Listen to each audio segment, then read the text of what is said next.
5 janvier, Genèse, chapitre 15, chapitre 16, chapitre 17.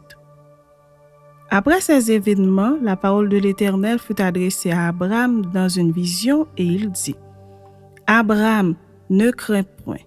Je suis ton bouclier et ta récompense sera très grande. » Abraham répondit : « Seigneur Éternel, que me donneras-tu ?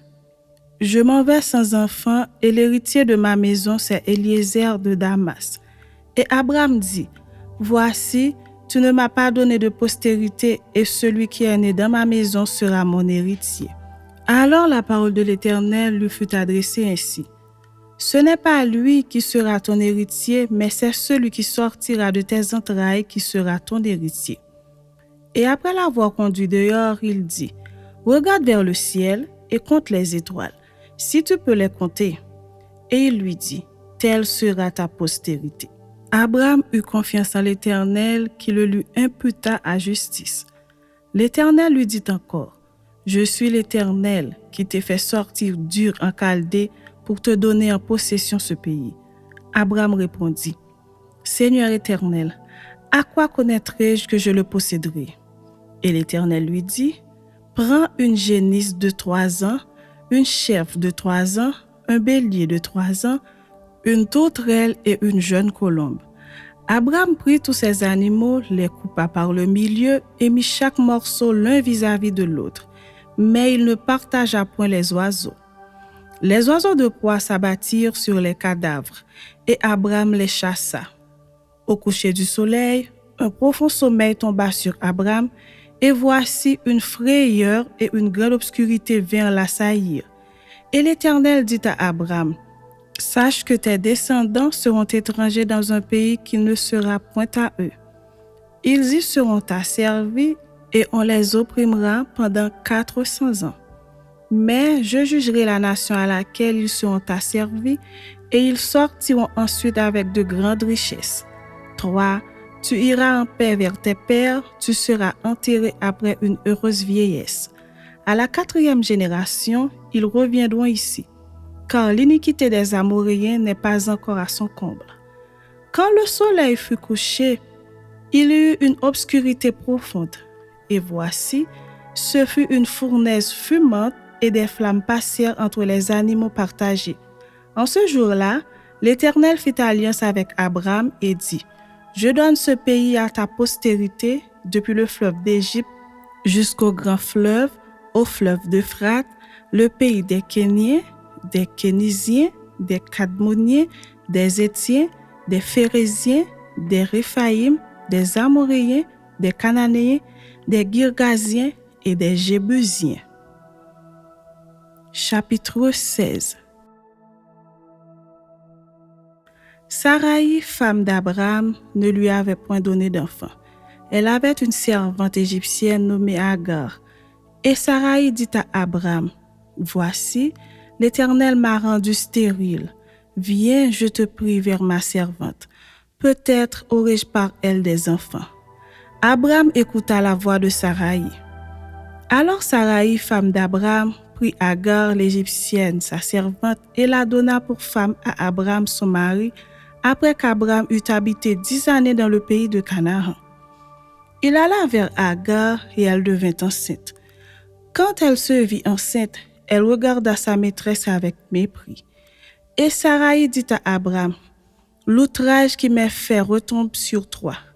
J'ai mis ma servante dans ton sein, et quand elle a vu qu'elle était enceinte, elle m'a regardé avec mépris. Que l'Éternel soit juge entre moi et toi. » Abraham répondit à Saraï : « Voici, ta servante est en ton pouvoir. Agis à son égard comme tu le trouveras bon. » Alors Saraï la maltraita et Agar s'enfuit loin d'elle. L'ange de l'Éternel la trouva près d'une source d'eau dans le désert, près de la source qui est sur le chemin de Shur. Il dit : « Agar, servante de Saraï, d'où viens-tu et où vas-tu ? » Elle répondit : « Je fuis loin de Saraï, ma maîtresse. » L'ange de l'Éternel lui dit : « Retourne vers ta maîtresse et humilie-toi sous sa main. » L'ange de l'Éternel lui dit : « je multiplierai ta postérité et elle sera si nombreuse qu'on ne pourra la compter. L'ange de l'Éternel lui dit, voici, tu es enceinte et tu enfanteras un fils à qui tu donneras le nom d'Ismaël, car l'Éternel t'a entendu dans ton affliction. Il sera comme un âne sauvage, sa main sera contre tous et la main de tous sera contre lui, et il habitera en face de tous ses frères. Elle appela Ata El-Roi le nom de l'Éternel qui lui avait parlé, car elle dit, ai-je rien vu ici après qu'il m'a vu? C'est pourquoi l'on a appelé ce puits le puits de Lacaï-Roi. Il est entre Kadès et Bared. Agar enfanta un fils à Abraham, et Abraham donna le nom d'Ismaël au fils qu'Agar lui enfanta. Abraham était âgé de 86 ans lorsqu'Agar enfanta Ismaël à Abraham. Chapitre 17. Lorsque Abraham fut âgé de 99 ans, l'Éternel apparut à Abraham et lui dit, « Je suis le Dieu Tout-Puissant. Marche devant ma face et sois intègre. J'établirai mon alliance entre moi et toi et je te multiplierai à l'infini. » Abraham tomba sur sa face et Dieu lui parla en disant, « Voici mon alliance que je fais avec toi. Tu deviendras père d'une multitude de nations. On ne t'appellera plus Abraham, mais ton nom sera Abraham, car je te rends père d'une multitude de nations. Je te rendrai fécond à l'infini, je ferai de toi des nations, et des rois sortiront de toi. J'établirai mon alliance entre moi et toi et tes descendants après toi selon leur génération. Ce sera une alliance perpétuelle en vertu de laquelle je serai ton Dieu et celui de ta postérité après toi.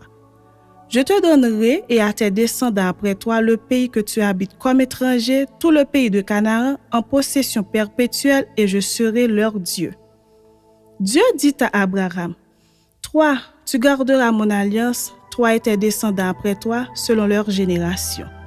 C'est ici mon alliance que vous garderez entre moi et vous et ta postérité après toi.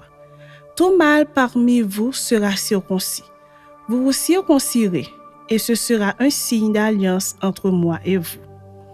À l'âge de 8 jours, tout mâle parmi vous sera circoncis selon vos générations, qu'il soit né dans la maison ou qu'il soit acquis à prix d'argent de tout fils d'étranger sans appartenir à ta race. On devra circoncire celui qui est né dans la maison et celui qui est acquis à prix d'argent. Et mon alliance sera dans votre chair une alliance perpétuelle. Un mâle incirconcis qui n'aura pas été circoncis dans sa chair sera exterminé du milieu de son peuple. Il aura violé mon alliance. Dieu dit à Abraham, « Tu ne donneras plus à Saraï, ta femme, le nom de Saraï, mais son nom sera Sarah. Je la bénirai et je te donnerai d'elle un fils. Je la bénirai et elle deviendra des nations, des rois de peuples sortiront d'elle. » Abraham tomba sur sa face, il rit et dit dans son cœur, « Naîtrait-il un fils à un homme de 100 ans? Et Sarah, âgée de 90 ans, enfanterait-elle? » Et Abraham dit à Dieu, « Oh, qu'Ismaël vive devant ta face. » Dieu dit, « Certainement Sarah, ta femme, t'enfantera un fils, et tu l'appelleras du nom d'Isaac. J'établirai mon alliance avec lui comme une alliance perpétuelle pour sa postérité après lui. À l'égard d'Ismaël, je t'ai exaucé. Voici, je le bénirai, je le rendrai fécond et je le multiplierai à l'infini. Il engendrera 12 princes et je ferai de lui une grande nation.